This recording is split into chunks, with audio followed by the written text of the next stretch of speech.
ರಷ್ಯಾದಲ್ಲಿ ಭಾರತದ ವಿದೇಶಾಂಗ ಸಚಿವ ಎಸ್ ಜೈಶಂಕರ್. ಹೌದು, ರಷ್ಯಾ ಮತ್ತು ಯುಕ್ರೇನ್ ನಡುವೆ ಭೀಕರ ಯುದ್ಧ ನಡೆಯುವಂತಹ ಸಮಯದಲ್ಲಿ ಭಾರತದಿಂದ ವಿದೇಶಾಂಗ ಸಚಿವ ಎಸ್ ಜೈಶಂಕರ್ ಅವರು ರಷ್ಯಾಗೆ ತೆರಳಿದ್ದಾರೆ. ಹಾಗಾದರೆ ವಿದೇಶಾಂಗ ಸಚಿವರಾದ ಎಸ್ ಜೈಶಂಕರ್ ದಿಢೀರ್ ರಷ್ಯಾಗೆ ಹಾರಿದ್ದು ಯಾಕೆ? ಭಾರತ ಹಾಗೆ ರಷ್ಯಾ ನಡುವೆ ಏನೆಲ್ಲ ಮಹತ್ವದ ಮಾತುಕತೆ ನಡೆಯಬಹುದು? ಈ ಬಗ್ಗೆ ಸಂಪೂರ್ಣವಾಗಿ ತಿಳಿದುಕೊಳ್ಳೋಣ. ಯುಕ್ರೇನ್ ವಿರುದ್ಧ ರಷ್ಯಾ ಯುದ್ಧವನ್ನು ಸಾರಿದ ನಂತರ ಅಮೆರಿಕ ನೂರಾರು ಕಾನೂನನ್ನು ಹೇರಿದ್ದು ರಷ್ಯಾಗೆ ಉಸಿರು ಬಿಗಿ ಹಿಡಿದಂತಾಗಿದೆ.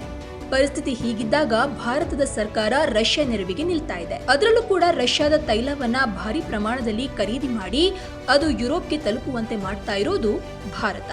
ಹೀಗಾಗಿ ಭಾರತದ ಜೊತೆಗೆ ರಷ್ಯಾ ಉತ್ತಮ ಸಂಬಂಧವನ್ನ ಹೊಂದಲು ನೋಡ್ತಾ ಇದೆ. ಈ ವಾತಾವರಣದಲ್ಲಿ ದಿಢೀರ್ ವಿದೇಶಾಂಗ ಸಚಿವ ಎಸ್ ಜೈಶಂಕರ್ ರಷ್ಯಾಗೆ ಹಾರಿದ್ದಾರೆ. ಅಂದಹಾಗೆ ಭಾರತದ ವಿದೇಶಾಂಗ ವ್ಯವಹಾರಗಳ ಸಚಿವರಾದ ಜೈಶಂಕರ್ 5 ದಿನಗಳ ರಷ್ಯಾದ ಪ್ರವಾಸಕ್ಕೆ ಮಾಸ್ಕೋಗೆ ಹಾರಿದ್ದಾರೆ.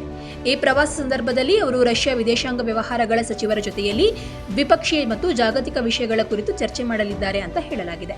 ಇದರ ಜೊತೆಗೆ ವಾಣಿಜ್ಯ, ಇಂಧನ, ರಕ್ಷಣೆ ಮತ್ತು ಸಂಪರ್ಕ ವಿಚಾರಗಳ ಬಗ್ಗೆ ಎರಡೂ ದೇಶದ ನಾಯಕರು ಚರ್ಚೆ ನಡೆಸಬಹುದು ಅಂತ ನಿರೀಕ್ಷಿಸಲಾಗಿದೆ. ರಷ್ಯಾ ಉಪ ಪ್ರಧಾನಿ ಹಾಗೂ ಕೈಗಾರಿಕಾ ವಾಣಿಜ್ಯ ಸಚಿವರನ್ನ ಕೂಡ ಜೈಶಂಕರ್ ಅವರು ಭೇಟಿ ಮಾಡಲಿದ್ದಾರೆ ಅಂತ ಹೇಳಲಾಗ್ತಾ ಇದೆ. ಇನ್ನು ಜಗತ್ತು ಈಗ 2 ಭಾಗವಾಗಿ ಹೋಗಿದೆ.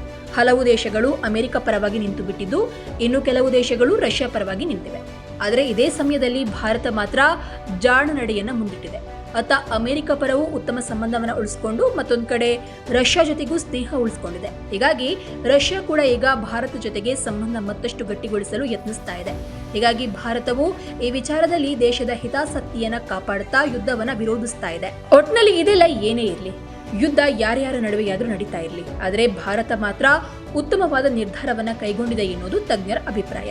ಅದರಲ್ಲೂ ಕೂಡ ಅಮೆರಿಕ ವರ್ಸಸ್ ರಷ್ಯಾ ನಡುವೆ ಕಿತ್ತಾಟ ನಡೆಯುವಾಗ ಭಾರತ ಎರಡೂ ದೇಶಗಳ ಸಂಬಂಧವನ್ನು ಸರಿದೂಗಿಸ್ತಾ ಇರೋದು ವಿಶೇಷ.